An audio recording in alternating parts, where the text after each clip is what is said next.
তো আপনারা দেখছেন ভিডিওটি।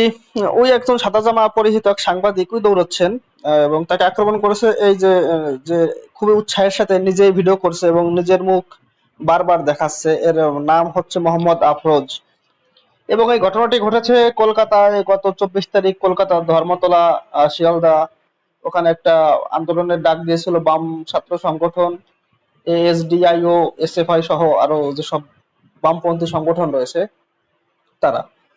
তো একটি গণতান্ত্রিক দেশে আন্দোলন হবে বা বিরোধ হবে, এটাই স্বাভাবিক এবং এটা সবাই জানে এবং সমস্ত সরকার এটাকে মেনেও নেয়।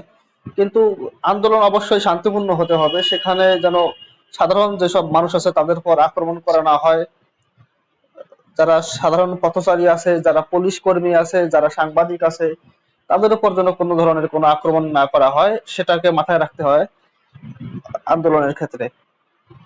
এবং সেইভাবে আন্দোলন এগোচ্ছিল, কিন্তু হঠাৎ করে এরা পুলিশের উপর আক্রমণ করে বসে এবং সাংবাদিকদের উপর আক্রমণ করেছে। যদিও আহ, বেশিরভাগ আক্রমণটা সাংবাদিকদের উপর হয়েছে এবং অনেক জায়গায় আমরা দেখেছি সাংবাদিকদের মারধর করা হয়েছে, জলের বোতল ছুড়ে মারা হয়েছে, জুতো চপ্পল মারা হয়েছে। আমাদের যেসব মহিলা সাংবাদিক ছিলেন তাদেরকেও চরমভাবে হেনস্থা করা হয়েছে, কখনো কখনো মধ্যাঙ্গুলি দেখানো হয়েছে, অর্থাৎ যেটা যে আঙ্গুল দিয়ে বোঝানো হয় ফাঁকিও। তো এমনটাও করেছে।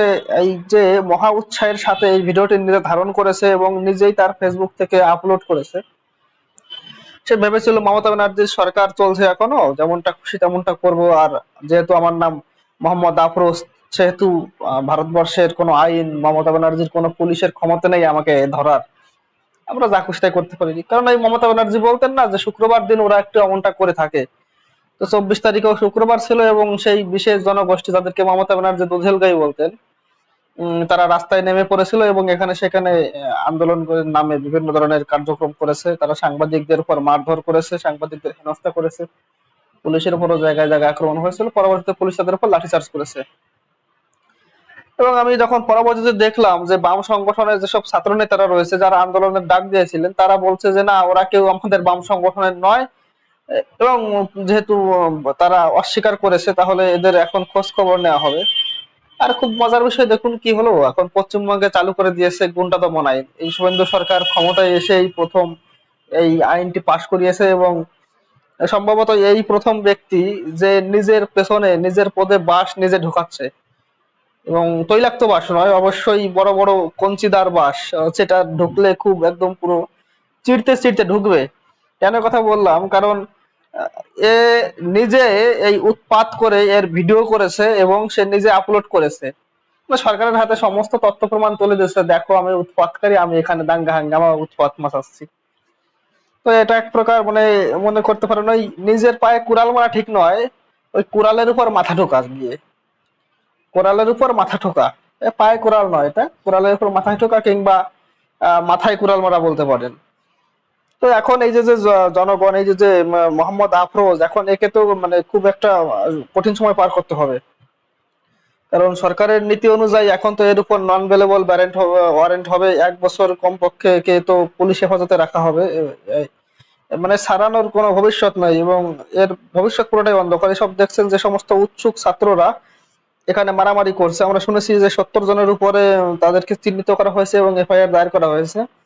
এবং খুব দ্রুত, খুবই দ্রুত তৎপরতার সাথে পুলিশ তাদেরকে কাস্টাডিতে নেবে এবং তাদেরকে চরম ভাবে আহ, ফাঁসানো হবে। ফাঁসানো ঠিক নয়, তারা নিজেরা এমনিতে যে কাজকর্ম করছে তাদের এখন তাদের উপর বড় বড় ধারা লাগানো হবে। দেশের আইন শৃঙ্খলা ভঙ্গ করা, সাংবাদিকদের উপর নিগ্রহ, সরকারের প্রতি বিক্ষোভ দেখাতে পারেন কিন্তু আপনি কোনো দেশ বিরোধী কার্যক্রম করতে পারবেন না। সে সমস্ত এখন ধারা আপনাদের উপর লাগানো হবে। আপনারা টেনশন করবেন না জনাব আফরোজ বা মোহাম্মদ আফরোজ।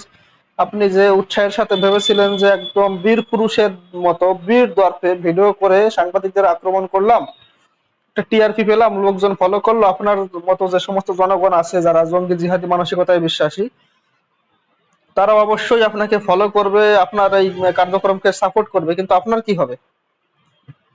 আপ তেরা ক্যা হোগা রে কালিয়া, আমি যে পর্বটা চালাচ্ছি এর বেশ কয়েকটি পর্ব হবে। প্রথম পর্ব আপলোড করেছি, তুই বেটা দ্বিতীয় পর্ব হলি।